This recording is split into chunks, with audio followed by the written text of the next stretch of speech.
जय हिंद हमारे प्यारे छोटे भाइयों और बहनों, आप सभी भावी अध्यापकों का हमारी चैनल एजुकेशन 24/7 में स्वागत है।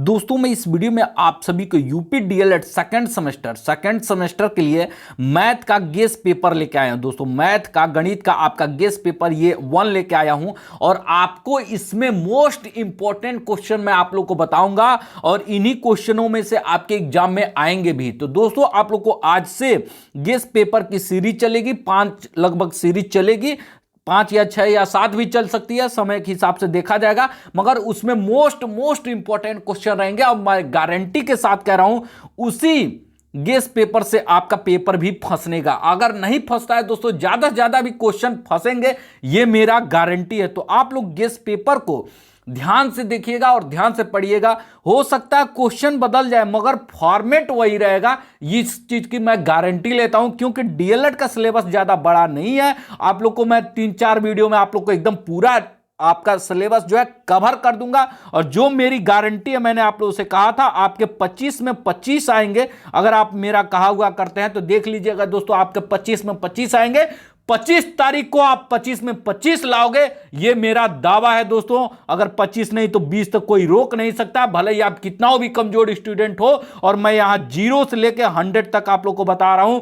जो कमजोर छात्र हैं उनके लिए भी है और जो मजबूत छात्र हैं उनके लिए भी यह वीडियो बहुत कामगार है। तो इस वीडियो को शुरू से लेकर अंत तक जरूर देखना यार, जितने भी हमारे प्यारे भाई बहन देख रहे होंगे, और ध्यान से देखना। चलिए, अब आपका ज्यादा समय नहीं लूंगा, अब हम अपनी वीडियो की तरफ चलते हैं। उससे पहले एक जरूरी सूचना है कि आपने अभी तक हमारे चैनल को सब्सक्राइब नहीं किया है तो चैनल को भी सब्सक्राइब कर लीजिए, क्योंकि आपको मेरे द्वारा एजुकेशन 24/7 चैनल के ही माध्यम से आप लोग को बेहतरीन प्रिपरेशन कराई जा रही है मैथ गणित सब्जेक्ट को लेकर दोस्तों। तो आप लोग चैनल को अभी तक सब्सक्राइब नहीं किया तो चैनल को भी सब्सक्राइब कर लो, जिससे कि आपको सारी वीडियो आपको और नोटिफिकेशन आप लोग को मिलती रहे। अब आते हैं हम अपने क्वेश्चन की तरफ। यह है आपका पहला गेस पेपर मैथ का, एजुकेशन 24/7 यूट्यूब चैनल के माध्यम से आप लोग को मैं करा रहा हूं। सबसे पहले हम बहुविकल्पी करेंगे, जैसा पेपर आता है उसी हिसाब से मैंने दोस्तों इस पेपर को बनाया हुआ है। आप यहां पे देख सकते हैं, आप लोग को यहां पे 18 क्वेश्चन यहां पे मिलेंगे।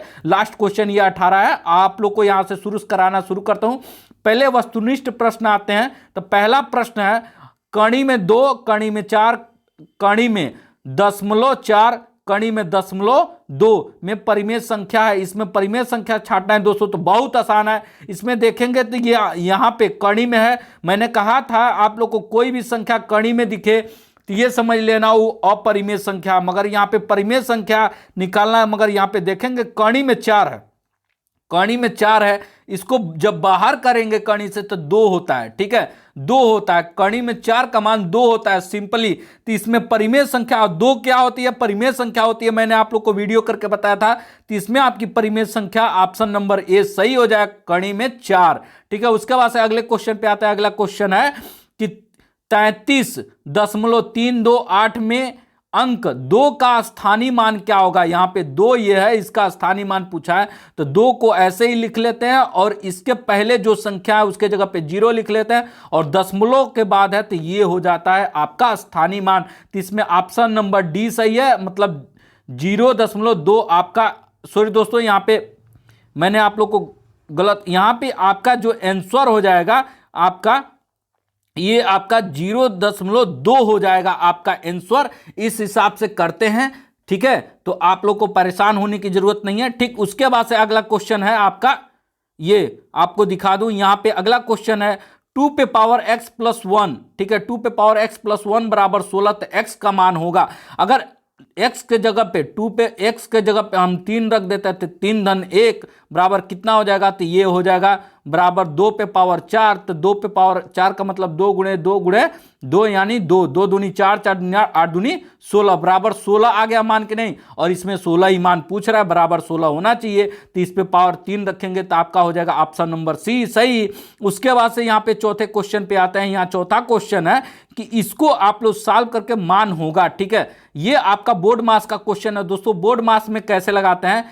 काको पहले काटिए, काको पहले काटिए, ता पीछे 2 भाग, गुणा करो धन जोड़ दो, ऋण को दियो घटाए। ये हमारे देहाती भाषा में कहा जाता है। मैं आप लोग को एकदम देहाती भाषा में बता रहा। गांव में देखे होंगे आप लोग, बचपन में याद करते होंगे ऐसे, का को पहले काटिए, मतलब पहले जो का आता है उसको काटिए, ता पीछे दो भाग, उसके बाद से भाग कीजिए, उसके बाद से गुणा कीजिए, उसके बाद से जोड़िए, फिर घटाइए लास्ट में।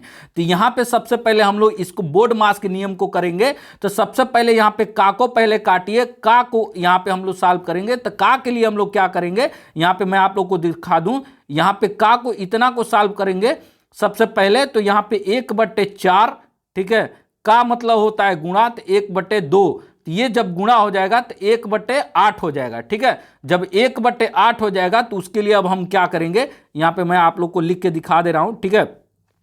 यहां पे माइनस, सॉरी दोस्तों, माइनस मैं बोल रहा हूं, माइनस मुंह से निकल गया, ठीक है। यहां पे 1/8 है, 1/8, ठीक है, 1/8 माइनस 3/8, ठीक है, प्लस 2/8, और यहां पे भागा है, ठीक है। आपका इसके पहले भागा आया था, तो भागा का जब यहां पे आपका मान आया था, इसका मान आया था आपका 1/8, तो जब भागा रहता है इसको हम 1/8 को पलट देंगे तो ये आपका गुणा हो जाएगा। तो 1/8 को जब पलटेंगे तो सिर्फ 8 हो जाएगा, और ये जो भागा का चिन्ह है इसको हम गुणा के चिन्ह में कन्वर्ट कर लेते हैं। यहां से 8 से 8 कट गया।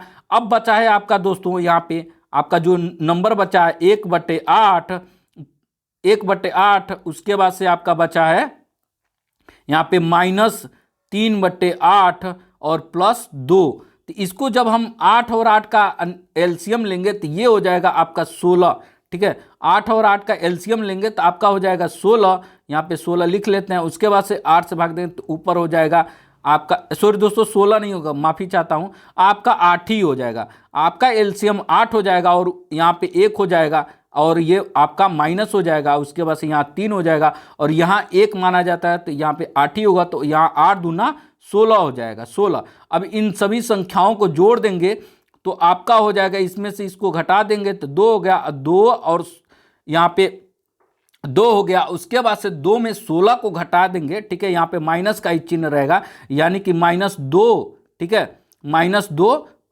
प्लस 16/8, तो इसको घटाएंगे तो आपका हो जाएगा 14/8। अब देखिए 14/8 को हम छोटा करते हैं, काटते हैं, तो ये हो जाएगा 7/4। अब देखिए 7/4 हमारा बोर्ड मास के नियम से आया, इसमें ऑप्शन दिया होगा। 7/4 कहाँ है, इसको हम लोग देख लेते हैं, 7/4 कौन सा है। तो यहाँ पे देखेंगे 7/4 सिर्फ दिया है, तो 7/4 आपका ये ऑप्शन सही है, ठीक है, ऑप्शन नंबर बी आपका सही है। उसके बाद से नीचे एक और क्वेश्चन है, एक त्रिभुज की भुजाएं 2 सेंटीमीटर, 3 सेंटीमीटर, 5 सेंटीमीटर है तो त्रिभुज होगा। अब जाहिर सी बात है दोस्तों, मैंने आप लोग को त्रिभुज में बताया था, जिसकी भुजाएं, तीनों भुजाएं असमान हो तो क्या होता है, विषमबाहु त्रिभुज होता है। तो ये हो जाएगा विषमबाहु त्रिभुज, ऑप्शन नंबर बी आपका सही हो जाएगा। उसके बाद से आपका पांचों बहुविकल्प खत्म हो गया ऑब्जेक्टिव टाइप का। अब आते हैं अति लघुत्तरी प्रश्न में। तो यहाँ पे पहला प्रश्न है कि आपका x पे पावर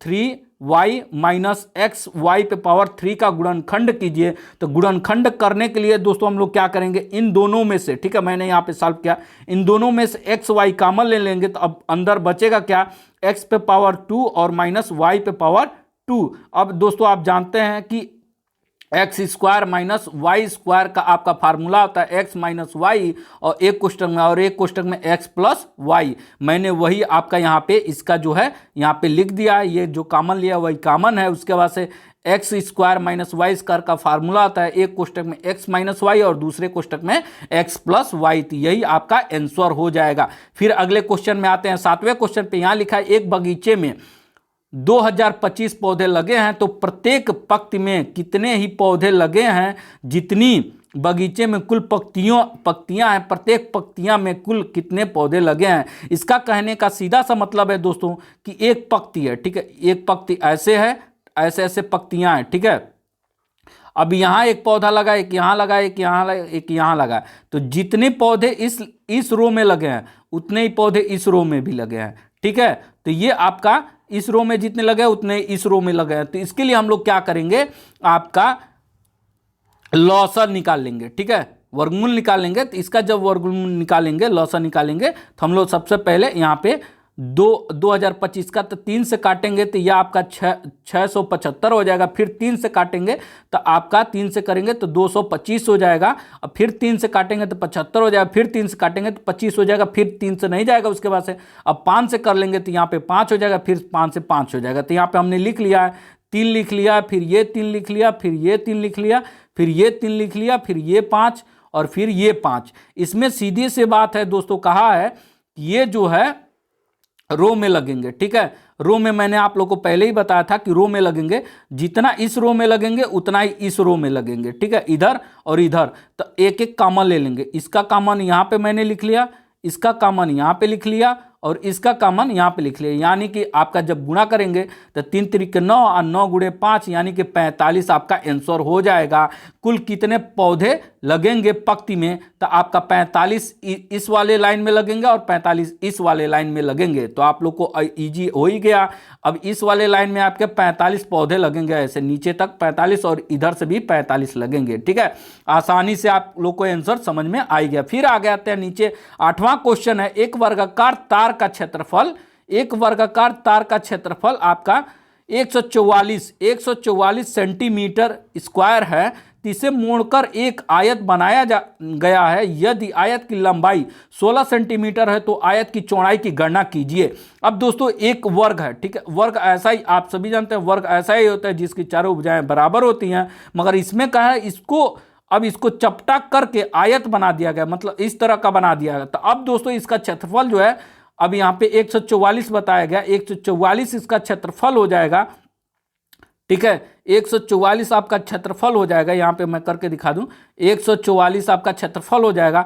और ये लंबाई जो है इसका मान 16 दिया, यहाँ तक का मान 16 दिया है। ये मान पूछ रहा है ये चौड़ाई का मान कितना होगा। तो आयत का क्षेत्रफल होता है लंबाई गुणे चौड़ाई। तो यहाँ पे आयत का क्षेत्रफल 144 दिया ही है और लंबाई 16 और चौड़ाई की जगह पे हम x मान लेंगे। तो यहाँ पे जब करेंगे तो 16 से हम काट देंगे 44 को, तो 9 बार में कट जाता है, 9 बार में चला जाता है। तो x बराबर हो गया 9, यानी कि चौड़ाई का मान आपका आ गया कितना, 9। तो यहाँ पे चौड़ाई का मान 9 सेंटीमीटर हो गया। दोस्तों आप लोग को समझ में आ ही गया होगा। ना समझ में कुछ आ रहा हो दोस्तों तुरंत कमेंट करके पूछो। जितने भी हमारे भाई बहन हैं सभी लोग कमेंट करके पूछो, कोई ऐसा नहीं है जो कमेंट करके ना पूछे, सभी लोग कमेंट करके पूछना। ठीक है, अगर मुझसे कुछ गलती हो रही है बोलने में तो उसके लिए क्षमा चाहता हूं। ठीक है, गलतियां होती हैं, हर एक इंसान से होती हैं। ठीक है, तो आप लोग अगर मुझसे कुछ गलत हो जाए तो आप कमेंट करके बता सकते हो, मैं अगली वीडियो में उसका सुधार करूंगा। ठीक है, फिर उसके बाद से एक कक्षा में 3x square plus 5x minus 9 बालक एवं x square plus 5x plus 4 बालिकाएं पढ़ती हैं। कक्षा में बालकों की संख्या बालिकाओं की संख्या से कितनी अधिक है।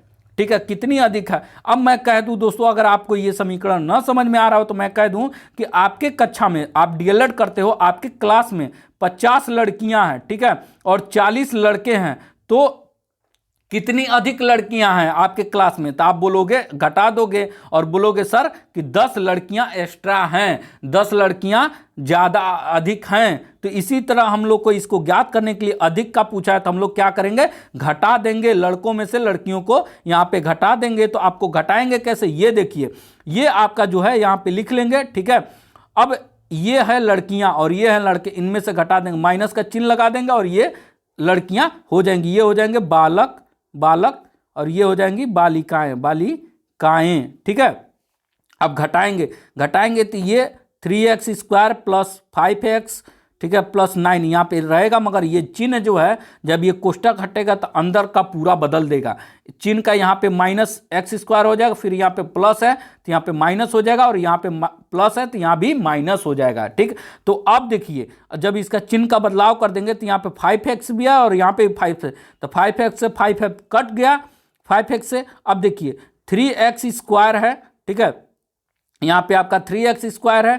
ठीक, उसके बाद से आपका 3x स्क्वायर और यहाँ पे x स्क्वायर है। इसका जो पावर है दोस्तों एक समान है, तो पावर जब एक समान रहेगा तो इसको हम लोग यहाँ पे माइनस है तो घट जाएगा, तो यहाँ पे हो जाएगा 2x स्क्वायर। ठीक है, 3 में से 1 जाएगा तो 2 बचेगा तो 2x स्क्वायर हो जाएगा। उसके बाद से यहाँ पे -9 है और यहाँ पे 4 है, तो ये माइनस माइनस प्लस होता है, मगर सबसे बड़ा चिन्ह -9 का है, तो यहाँ पे -13 हो जाएगा, 9 4 13 हो जाएगा दोस्तों। तो यही आपका आंसर हो जाएगा, यानी कि इतने बालक अधिक हैं कक्षा में, ठीक है, यही आपका आंसर हो जाएगा। आपका आंसर कितना हो जाएगा, x² - 13, ठीक है। उसके बाद से नेक्स्ट क्वेश्चन है दोस्तों कि 10वां क्वेश्चन है कि 3 5 और x 9 11 का समांतर माध्य 7 है, तो x का मान बताइए। अब समांतर माध्य पूछा है दोस्तों, मैंने आप लोग को समांतर माध्य कल ही करके बताया था। तो समांतर माध्य का फार्मूला होता है समांतर माध्य बराबर कुल संख्याओं का योग बटे कुल संख्या, मतलब कुल ये कितनी संख्या है, ठीक है। तो ये सभी संख्याओं को जोड़ लेंगे, 3x 5x और आपका यहाँ पे x प्लस आपका 9 और 11, यानी कि 3 5x 9 और 11 और बटे कितनी संख्या, 1 2 3 4 5 आपकी संख्या है, तो 5 यहाँ पे नीचे लिख लेंगे। तो यहाँ पे जब इन लोगों को जोड़ेंगे तो ये कितनी हो जाएंगी, आपकी यहाँ पे 28 हो जाएंगी, ठीक है, 28 हो जाएंगे, 28 + x हो जाएगा और बट्टे ये 5 है। तो अब ये 5 जो है यहाँ पे 7 में इधर जाएगा तो गुणा हो जाता है, तो 7 × 5 = 35 हो गया। और ये जो संख्या है 28x + x, तो 28 + x को ऐसे रहने देंगे, तो ये हो जाएगा। अब यहाँ पे 28 को इस साइड लाएंगे तो माइनस में हो जाएगा, तो 35 में से 28 चला जाएगा, तो यहाँ पे हो जाएगा x = 7। ये आसानी से आपका आंसर आ जाएगा, आपका 7 आंसर हो जाएगा। फिर आपका 11वां क्वेश्चन है 9 अनुपात आपका x समानुपात x और अनुपात 16 हो तो x का मान ज्ञात कीजिए। आपको x का मान ज्ञात करना है, यहाँ पे क्या संख्या होगी और यहाँ पे क्या संख्या होगी। तो उसके लिए एक फार्मूला होता है दोस्तों, पहली संख्या गुणे चौथी संख्या और दूसरी संख्या गुणे तीसरी संख्या। इसको आपको हमेशा याद रखना है, पहली गुणे चौथी, ठीक है, बराबर दूसरी गुणे आपकी तीसरी, ठीक है, इसको आप लोग को याद रखना है, ठीक है। तो यहीं आपका मान रख देंगे, पहली आपकी 9 है और आपकी चौथी 16 है, ठीक, और यहाँ पे दूसरी आपका x है और दूसरी यहाँ पे तीसरी भी x है।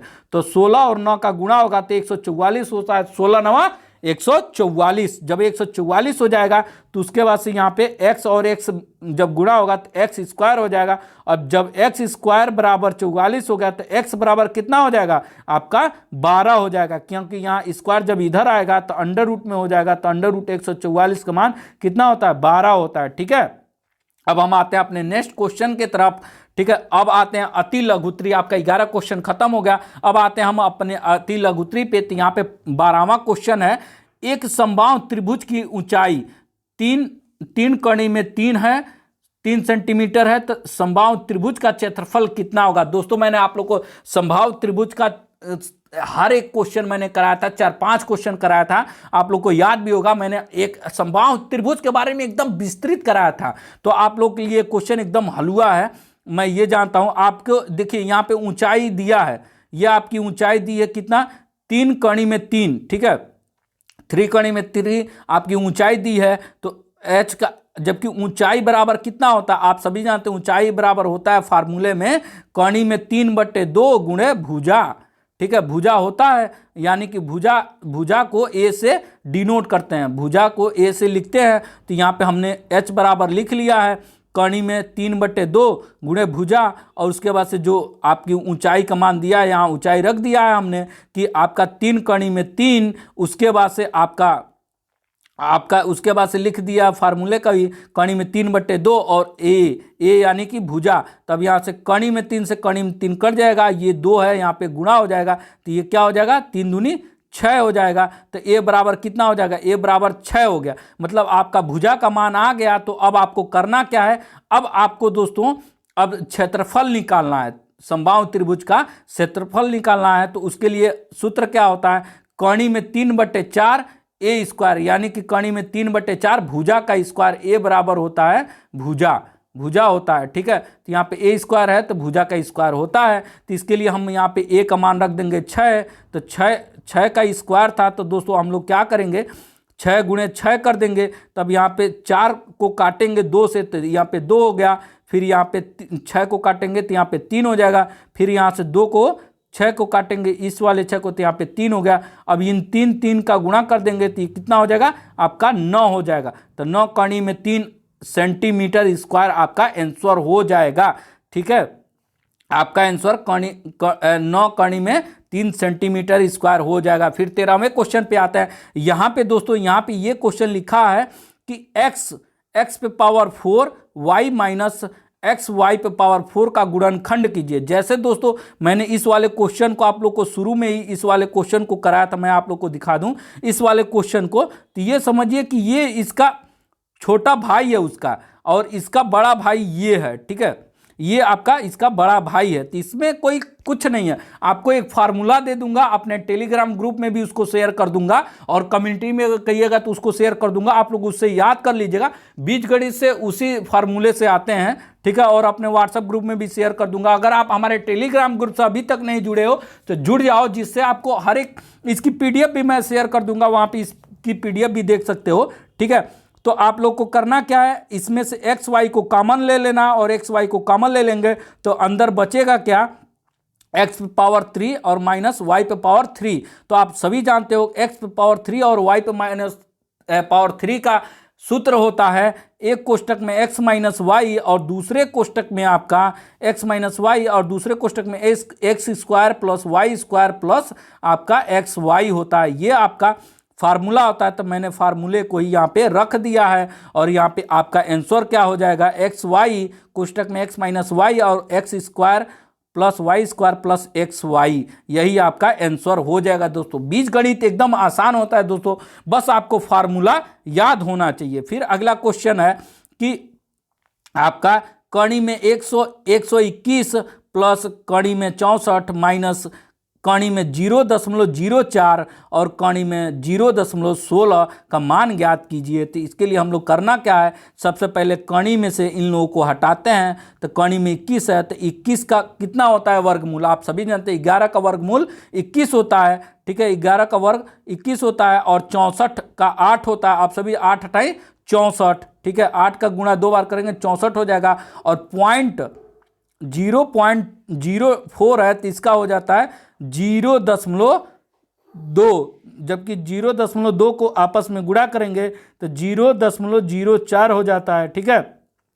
उसके बाद से कणी में 0.16 है तो इसका हो जाएगा आपका यहाँ पे 0.4 हो जाएगा। अब इन चारों संख्याओं को जोड़ लेंगे तो 11 और 8 आपका कितना हो गया, 11 8 19 हो गया, और ये 19 और दशमलव में है तो 4 2 6, यहाँ पे सॉरी दोस्तों, यहाँ पे 0 यहाँ पे 6 हो जाएगा, सॉरी यहाँ पे 6 हो जाएगा, तो 19.6 आपका आंसर हो जाएगा, ठीक है।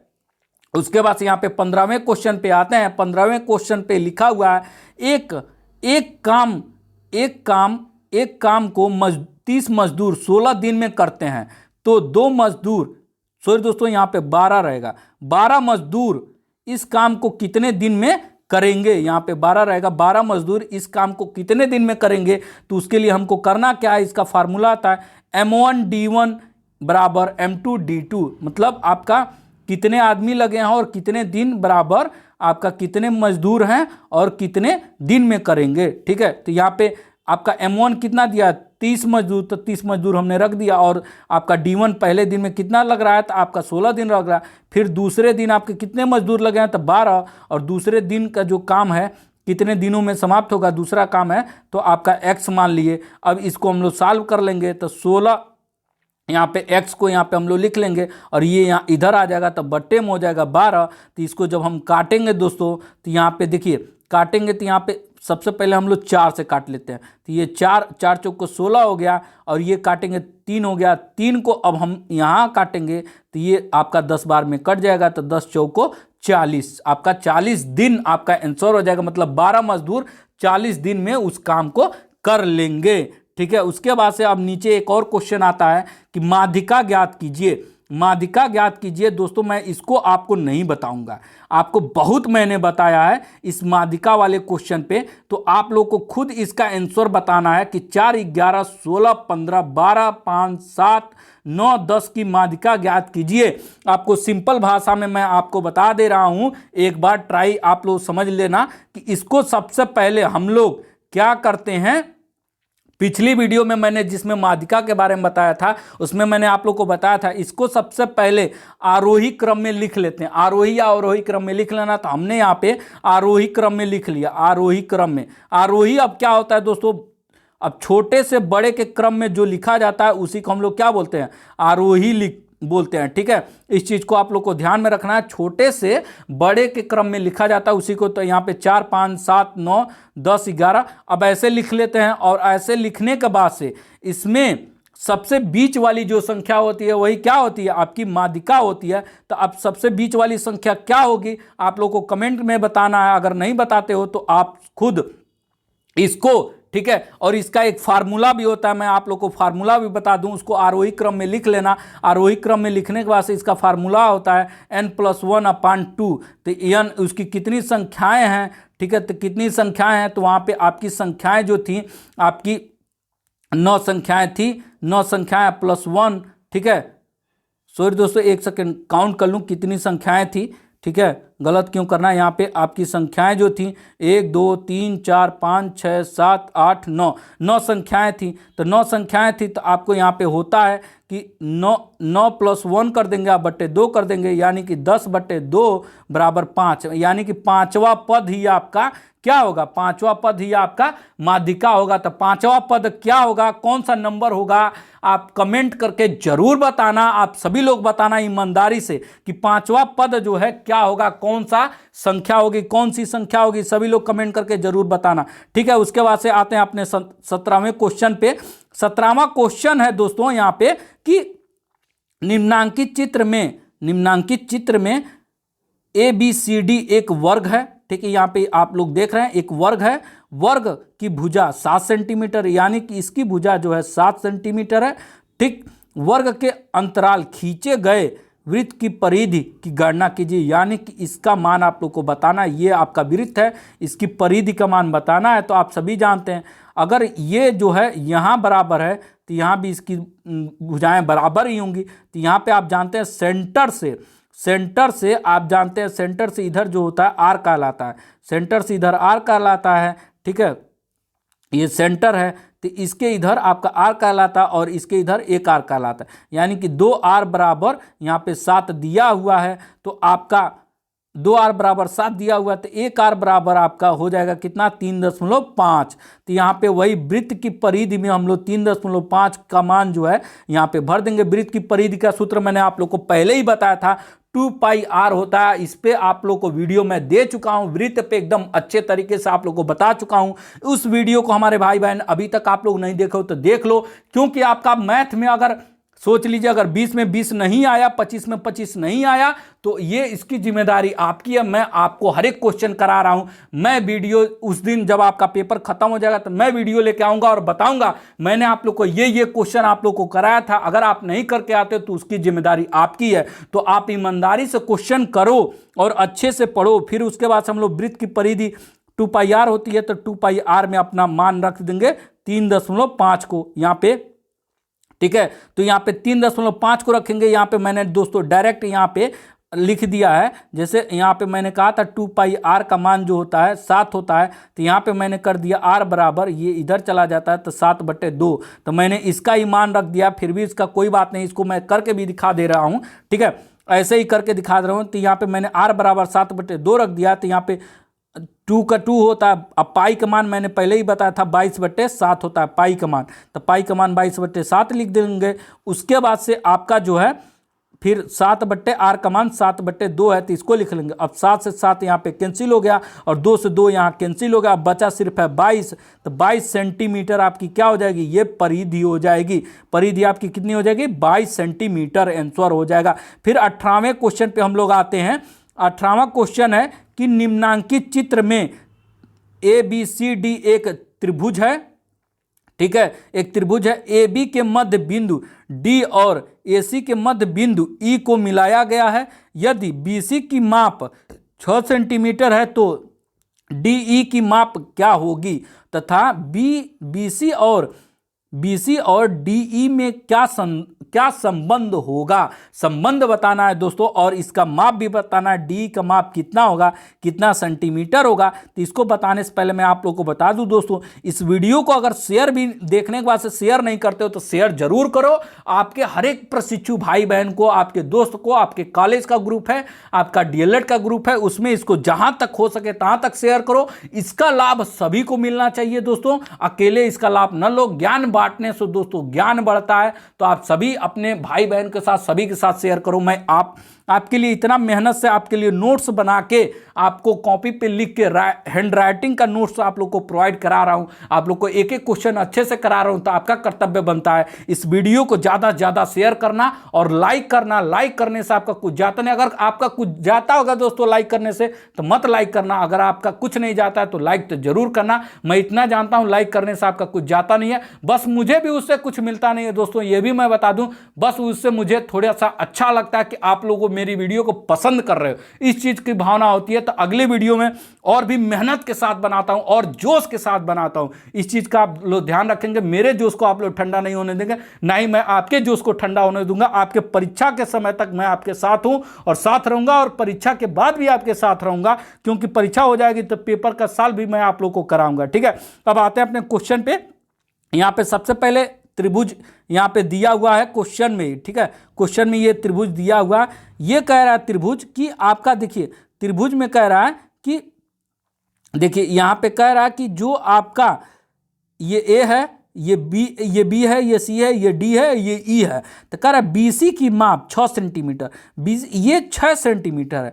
तो उसके बाद से आपका डी की माप, इसकी माप पूछ रहा है, इसकी माप क्या होगी? तो इसका फार्मूला होता है दोस्तों, डी ई लिख लेंगे, डी ई बराबर होता है 1/, BC बटे 2, ठीक है, BC बटे 2, ठीक है। तो यहाँ पे BC बटे 2 हो जाएगा, यानी कि जो ये इसका मान होता है, इस मान का दुगुना ये होता है, ठीक है, इस BC के दुगुना ये होता है, ठीक है। तो इसके लिए हम लोग क्या करेंगे, यहाँ पे हमने रख दिया, और 1/2 गुणे आपका 6 है, यानी कि 6/2, तो 2 से काट देंगे तो आपका BC DE का मान कितना हो गया, 3 मिल गया। आपका DE का मान कितना हो गया, 3 आपको मिल गया। और संबंध बताना है, डी में क्या संबंध है, तो ये दोनों एक दूसरे के, यहाँ पे DE, ठीक है, यहाँ पे BC और DE क्या है, बट्टे में संबंध रखते हैं। तो आपका इसका आंसर आप लोग को पता चल ही गया होगा कि DE, यहाँ पे पूछा था DE की माप कितनी होगी, तो 3 सेंटीमीटर आपकी DE की माप होगी।